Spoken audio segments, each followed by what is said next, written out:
শ্রীরামকৃষ্ণ ভক্তমালিকা নাগ মহাশয় পর্ব ৮। ফুল ফুটিলে ভ্রমর আপনি আসে। নাগ মহাশয় নিকট তখন বহু গণ্যমান্য ধর্মপ্রাণ ব্যক্তি আসিতেন, কিন্তু নিরভিমান নাগ মহাশয় কখনো গুরুর আসন গ্রহণ না করিয়া সৎ গৃহস্থের ন্যায় অতিথি সেবায় ব্যস্ত হইতেন। অতিথিকে তামাক সাজিয়া দিতেন, দাঁড়াইয়া পাখা দিয়া বাতাস করিতেন। বাজার হইতে প্রয়োজনীয় খাদ্য সামগ্রী সংগ্রহান্তে নিজ মস্তকে বহন করিয়া আনিতেন। বর্ষার রাত্রে সবেমাত্র উত্তম ঘরখানি অতিথির জন্য ছাড়িয়া দিয়া সস্ত্রী কন্য সছিদ্র চালাঘরে বসিয়া রাত্রি যাপন করিতেন। এই সকল বিষয় তিনি অতিথিদের নিষেধ বা অনুনয় বিনয় কর্ণপাত করিতেন না।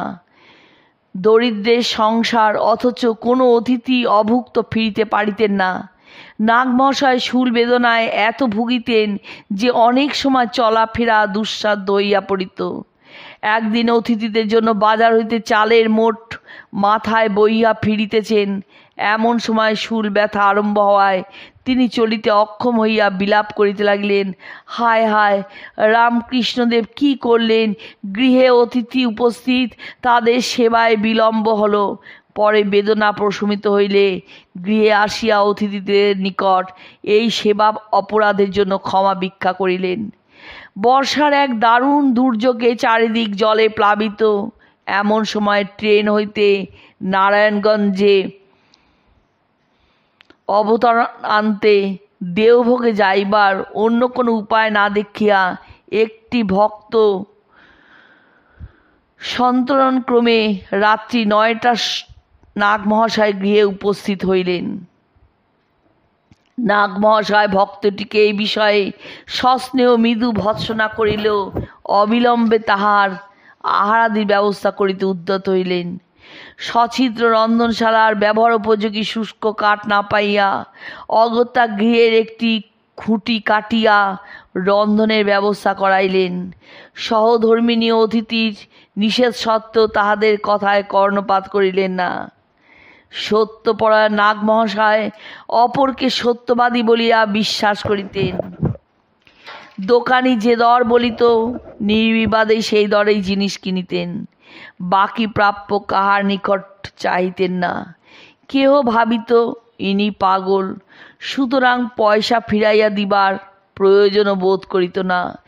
কেহ ভাবিত ইনি সাধু, কাজেই সে যে শুধু বাকি পয়সা ফিরাইয়া দিত তাহাই নয়, তাহাকে প্রত্যেক জিনিস কম মূল্যে দিত। নাগ মহাশয় কিন্তু সাবধান করিয়া দিতেন, অন্যকে যা দেন আমাকেও তাই দেবেন, বেশি দেবেন না। এইরূপ অমিত ব্যয়ের ফলে নাগ মহাশয় ঋণগ্রস্ত হইয়া পড়িলেন। তখন বন্ধুরা তাহাকে ঋণের বিষয় স্মরণ করাইয়া ভবিষ্যতে সাবধান হইতে বলিলে তিনি উত্তর দিতেন, না মেলে নাই বা খাবো, তবু গৃহস্থের ধর্ম ত্যাগ করতে পারবো না। শ্রীরামকৃষ্ণ তাহাকে গৃহে থাকিয়া আদর্শ গৃহীর জীবনযাপন করিতে বলিয়াছিলেন, সুতরাং অন্যথা করার শক্তি তাহার ছিল না। এমনকি বলরামবাবু একবার তাহাকে পুরীধামে লইয়া যাইবার জন্য জিদ করিতে থাকলে তিনি বলিয়াছিলেন, ঠাকুর গৃহে থাকতে বলে গেছেন, তার বাক্য এক চুল লঙ্ঘন করতে আমার সাধ্য নাই। এই আদর্শ গৃহীর ঋণ শোধ করিতে স্বামী বিবেকানন্দ পর্যন্ত অগ্রসর হইলে নাগ মহাশয় জানাইয়াছিলেন, তিনি সন্ন্যাসীর অর্থ গ্রহণ করিতে অপারগ।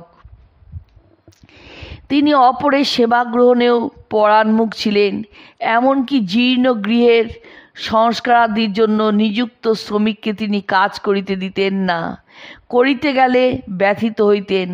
একবার তাহার পত্নী একজন ঘরামিকে ঐরূপ কার্যে নিযুক্ত করিলে নাগ মহাশয় কপালে করাঘাত করিয়া বলিতে লাগলেন, হায় ঠাকুর, তুমি কেন আমায় এই গৃহস্থশ্রমে রাখলে? আমার সুখের জন্য অপরে খাটবে, এও আমাকে দেখতে হলো। অবস্থা দেখিয়া ঘরামি চালা হইতে নামিয়া আসিলে নাগ মহাশয় তাকে তামাক সাজাইয়া খাওয়াইলেন এবং পূর্ণ মজুরি দিয়া বাড়ি পাঠাইলেন। এই অবস্থায় হয় ভাঙা ঘরে বাস করিতে হইত, নতুবা বা তাহার অনুপস্থিতি ওইসব কাজ করাইতে হইত।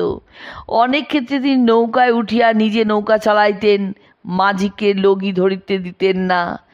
ধর্মবীরু মাঝিও সাধুকে পরিশ্রম করিতে দিয়া পাপ অর্জন করা অপেক্ষা তাকে নৌকায় না তোলাই শ্রেয় মনে করিত। বস্তুত এই অদ্ভুত সাধুর জীবনে অহর্নিশ এইরূপ জটিল সমস্যা লাগিয়াই থাকিত।